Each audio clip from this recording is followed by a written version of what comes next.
دیکھو اس وقت کو یاد کرو کہ جب ہم نے نبیوں سے، اللہ نے نبیوں سے عہد لیا، میثاق لیا، اور وہ بھی معمولی عہد و میثاق نہیں تھا، نبیوں سے عہد و میثاق لیا۔ کیا؟ کہ جب ہم تمہیں کتاب دے دیں، حکمت عطا کر دیں، اور اس کے بعد تمہارے پاس ہمارا رسول آئے۔ اللہ اکبر! قرآن مجید کی آیت ہے، کوئی روایت نہیں ہے۔ عہد و پیمان ایک عام انسان سے لیا گیا، ایک عہد و پیمان نبیوں سے لیا جا رہا ہے، اور عام انسانوں سے عہد و پیمان جو لیا گیا تھا اس کا لہجہ نرم تھا۔ اللہ اکبر! جن کے رتبے ہیں سوا، ان کو سوا مشکل ہے۔ نبیوں سے جب عہد و پیمان لیا گیا ہے تو قرآن مجید کی آیتیں کیا ہیں، کلمات کیا ہیں اس آیت کے؟ وَإِذْ أَخَذَ اللَّهُ، اللہ اکبر! جب عام انسانوں سے لیا تو رب کا کلمہ استعمال ہوا جس میں رحمت ہے، رافت ہے، لطافت ہے، اور جب نبیوں سے میثاق کی بات ہوئی تو لفظ اللہ استعمال ہوا جس میں جلال ہے۔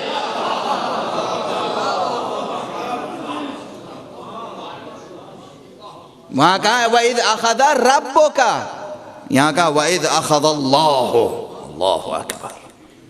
اور جب اس معبود برحق نے نبیوں سے میثاق لیا، وَإِذْ أَخَذَ اللَّهُ مِيثَاقَ النَّبِيِّينَ،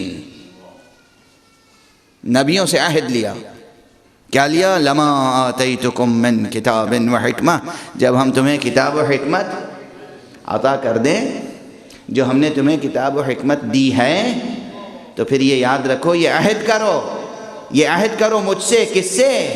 اللہ سے، کہ ثم جاءکم رسول مصدق لما معکم، پھر جب تمہارے پاس رسول آئے جو اس چیز کی تصدیق کرے جو تمہیں دی جا چکی ہے، جو تمہارے پاس کتاب ہے، جو تمہارے پاس حکمت ہے، اس کی تصدیق کرے، تو پھر تم کیا کرو گے؟ لَتُؤْمِنُنَّ بِهِ، صرف اقرار نہیں کرنا ہے، تم اس پہ ایمان لاؤ گے، وَلَتَنْصُرُنَّهُ، اور تم اس کی نصرت کرو گے، مدد کرو گے۔ تمام نبیوں سے نصرت رسول کا عہد لیا حق نے، اور معمولی انداز سے نہیں۔ پہلے کلمہ اللہ آیا اور اس کے بعد کہا اَأَقْرَرْتُمْ، کیا تم نے اقرار کیا؟ اور اقررتم کہہ کر خاموش نہیں ہو گیا، وَأَخَذْتُمْ عَلَى ذَلِكُمْ إِصْرِي، اور تم نے شدید تاکید کے ساتھ یہ عہد کیا۔ اللہ اکبر! اللہ اکبر! اقرار کیا، اتنا کافی تھا۔ وَأَخَذْتُمْ عَلَى ذَلِكُمْ إِصْرِي، اور تم نے شدید تاکید کے ساتھ یہ مجھ سے عہد کیا۔ توجہ ہے، کیا شدت ہے! اور عہد کس چیز کا لیا جا رہا ہے؟ کہ جب رسول آئے جو تصدیق کرے تمہاری، تو پھر تم اس پر ایمان لاؤ گے اور اس کی نصرت کرو گے۔ یہ عہد لیا گیا انبیاء سے۔ اب یہاں پر ٹھہر کر ایک سوال کرنے کا جی چاہ رہا ہے کہ مسلمانان گرامی، مترجمین قرآن، مفسرین قرآن یہ فرمائیں کہ تمام نبیوں نے حضرت خاتم صلی اللہ علیہ وآلہ وسلم کی نصرت کی۔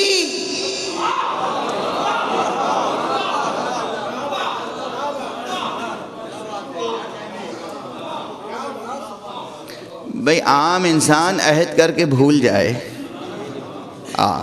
نبی عہد کر کے بھول جائے؟ ممکن نہیں، وہ بھی ایسا عہد، اقررتم واخذتم علی ذالکم اصری۔ ممکن ہے کہ نبی بھول جائے، ممکن ہے کہ نبی کو یاد رہے اور عمل انجام نہ دے، ممکن ہے۔ یہ عہد انبیاء سے لیا گیا، کس شدت کے ساتھ، کس قوت کے ساتھ۔ اور اس کے بعد جب سب نے کہا اقررنا، ہم نے اقرار کیا، حفظ مراتب دیکھیے، وہاں شدت ہے، یہاں تواضع، یہاں عاجزی، یہاں خاکساری، اللہ کے سامنے زبان کھولنا، وہ بھی عہد لیتے وقت، معمولی بات ہے۔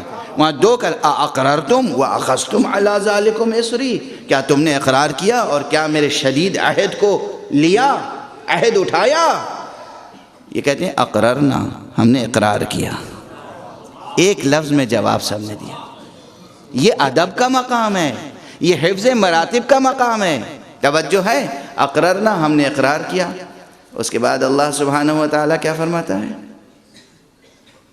فَاشْهَدُوا وَأَنَا مَعَكُمْ مِنَ الشَّاهِدِينَ، تم گواہ رہنا، وَإِنَّا مَعَكُمْ مِنَ الشَّاهِدِينَ، اور ہم خود تمہارے ساتھ گواہوں میں ہیں۔ اللہ خود سبحانہ و تعالی، اللہ کہہ رہا ہے تم خود گواہ رہنا اور ہم خود گواہوں میں ہیں۔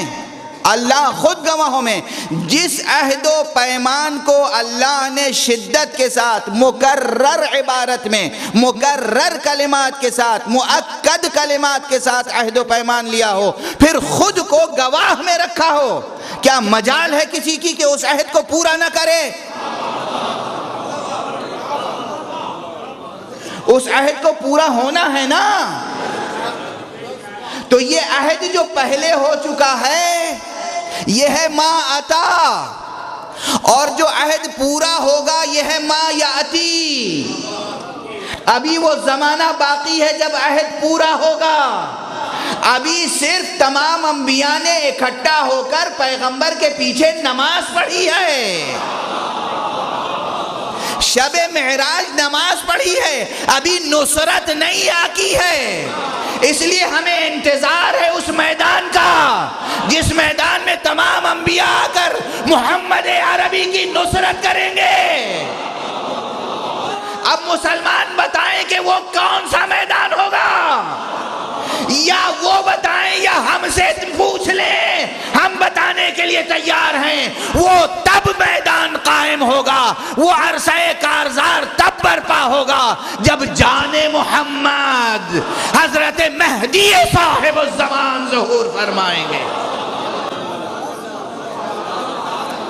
جب جان پیغمبر، دل و جان پیغمبر، فرزند پیغمبر، جانشین پیغمبر، جب وہ آئے گا جس کے پیچھے حضرت عیسیٰ نماز پڑھیں گے، تو صرف حضرت عیسیٰ نہیں آئیں گے۔ توجہ رہے، دست ادب جوڑ کے عرض کر رہا ہوں، قرآن کی اس آیت کا تقاضا یہ ہے کہ سب آئیں۔ اسی آنے کو تو رجعت کہتے ہیں۔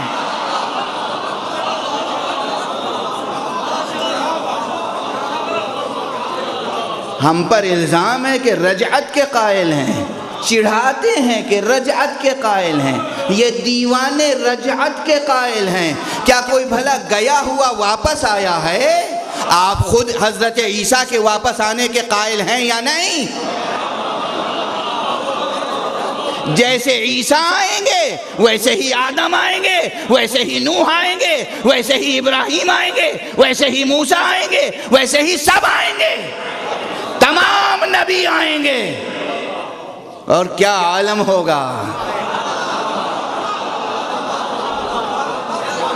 وہ کہاں نظر آئیں گے جو خود سے محراب میں بڑھ جاتے ہیں؟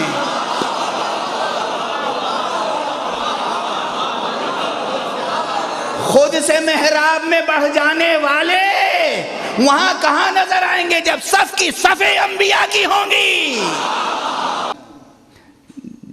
انبیاء آئیں گے کس چیز کے لیے؟ نصرت کے لیے، مدد کے لیے۔ نصرت اور مدد کی ضرورت کب ہوتی ہے؟ جب جنگ ہوتی ہے، جب دشمن سامنے ہوتا ہے۔ تو جب انبیاء مدد کے لیے آئیں گے تو کچھ دشمن بھی تو اکھاڑے جائیں گے۔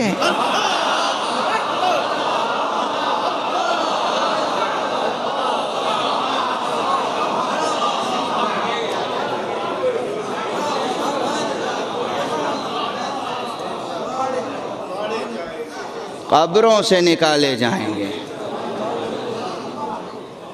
قبروں سے نکالے جائیں گے۔ دیکھو ادب کیا ہوتا ہے کہ امام جب کھڑا ہوتا ہے تو نبی پیچھے ہوتا ہے. تم میں کیسے جرأت پیدا ہو گئی تھی کہ نبی کے آگے بڑھ گئے؟ راجعات حق ہے، راجعات حق ہے. مسلک اہل بیت میں کوئی بات بے دلیل نہیں ہے.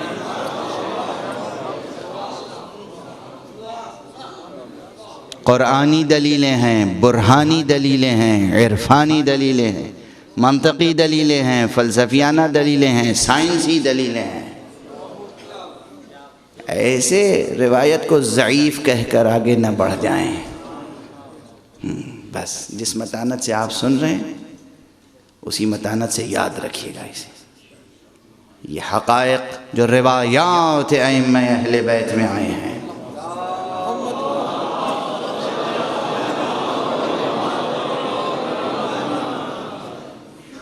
یہ حقائق ایسے نہیں ہیں کہ انہیں کمزور سمجھا جائے، انہیں داستان سمجھا جائے، انہیں افسانہ سمجھا جائے، انہیں غلو سمجھا جائے، انہیں مبالغہ سمجھا جائے. نہیں، جب انبیاء آئیں گے تو نبوتوں کا انکار کرنے والے آئیں گے، چاہے انہوں نے زبان سے انکار کیا ہو یا عمل سے انکار کیا ہو.